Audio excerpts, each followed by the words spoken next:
یو بوډا سړی و نو ډاکټر له لاړم. یاره ډاکټر صاحب اوس راته سم څه ښکاري نه او نظر مې ډېر زیات کمزور شوی دی. چې دا ولې؟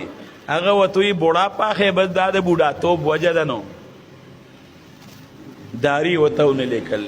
ډاکټر صاحب غوږونه مې هم پوره کار نه کوي، په غوږونو هم دروند شوی یم که څه دوی دې ولیکله. او ورته وایي دا هم بوډا پاخې بوډاتوب دی. نو یاره ډاکټر صاحب خپې مې هم خدای کو کار نه کوي، د تلو نه یم، پې هم کمزورې دی. او ورته وایي بس بوډاتوب دی. نو ډاکټر صاحب پخوا به مې یو ډوډۍ خوړه، اوس څلورمه حصه هم نشم خوړی. او وایي معده هم کمزوره شوې ده، بس بوډاتوب دی. نو یاره ډاکټر صاحب یو ډوډۍ به مې خوړه ذمه به مې راتله، څلورمه هم نشم ازمولی. او وایي بوډاتوب دی. ډاکټر ته وایي د خر بچیه کورسۍ ته یې ګوتې کړې، علاج دله نه درځي او ځان سره یې پین او کاغذ یې ښودلی، ستا هغه داسې داسې وکړم دا بوډاتوب دی.